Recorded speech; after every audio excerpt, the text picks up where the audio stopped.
اعوذ باللہ السمیع العلیم من الشیطان الرجیم من ہمزہ ونفخہ ونفثہ وتلک حدود اللہ یبینھا لقوم یعلمون۔ یہ اللہ تعالیٰ کی حدیں ہیں، اسے وہ بیان کرتا ہے علم رکھنے والی قوم کے لیے۔ اللہ تعالیٰ نے طلاق کے مسائل بیان کیے، اس میں خلع کا مسئلہ بھی آیا، اور پھر فرمایا کہ یہ سب اللہ کی حدیں ہیں۔ اللہ اسے بیان کرتا ہے علم رکھنے والی قوم کے لیے۔ گویا کہ طلاق کا مسئلہ کوئی علاقائی رسم نہیں ہے، یہ مسئلہ کوئی کسی فرقے کا مسئلہ نہیں ہے، بلکہ یہ اللہ کی حد ہے، اور اللہ کی حدوں کو سمجھنا اور جاننا ضروری ہے تاکہ انسان جہالت کی وجہ سے اللہ کی حدوں کو کراس نہ کر جائے۔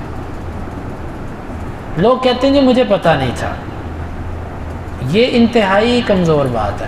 آپ ایک اسلامی معاشرے میں رہتے ہیں، آپ کے پاس علماء ہیں، آپ کے پاس مسجدیں ہیں، اور آپ کہتے ہیں مجھے پتہ نہیں۔ یہ تو عذر نہیں چلے گا، یہ تو تجاہل ہے۔ تجاہل کا مطلب آپ جان بوجھ کے اپنے آپ کو جاہل بناتے ہیں، یعنی کہ آپ ضرورت نہیں محسوس کرتے دین کو سمجھنے کی۔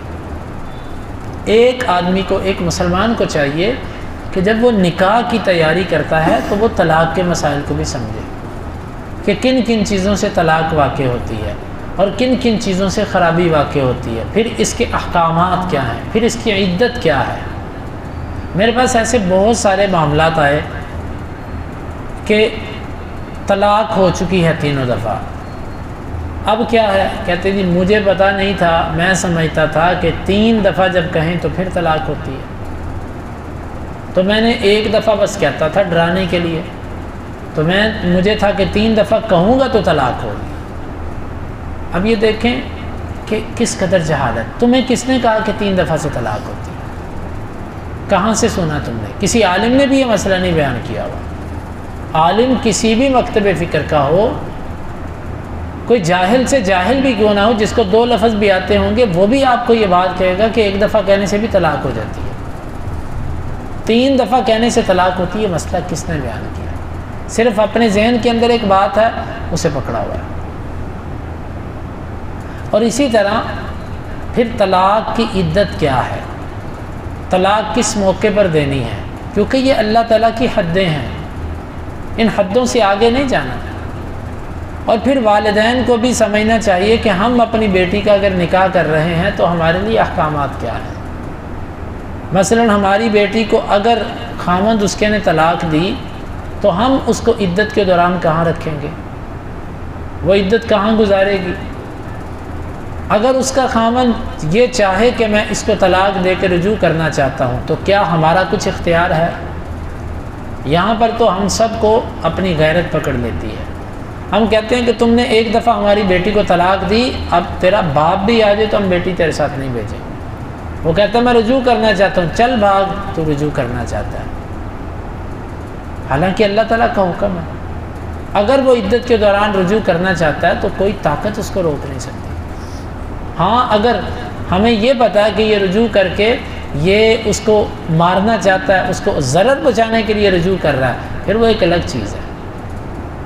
وہاں پر بھی رجوع سے نہیں روکا جا سکتا، وہاں پر بھی پھر دوسرا طریقہ اختیار کیا جائے گا کہ قانون کا سہارا لے کے خلا لیا جائے گا۔ رجوع سے آپ روک ہی نہیں سکتے، لیکن نہیں پتہ والدین کو ان چیزوں کا۔ تو ہمارے معاشرے کے اندر ان نکاح اور طلاق کے مسائل کو بیان ہی نہیں کیا جاتا، حالانکہ یہ مسائل ایک عامی بندے کی زندگی کے اندر بھی داخل ہے۔ ایک اجڑ قسم کا آدمی، اس کی زندگی کے اندر بھی یہ مسائل داخل ہیں، تو ہم ان مسائل کو کہاں تک سمجھتے ہیں؟ تو یہ اللہ تعالیٰ کی حدیں ہیں، اللہ ان کو بیان کرتا ہے لقوم یعلمون، علم رکھنے والی قوم کے لیے۔ یعنی جب علم آئے گا پھر آپ حدوں کے اندر رہ کر آپ اس معاملے کو کریں گے۔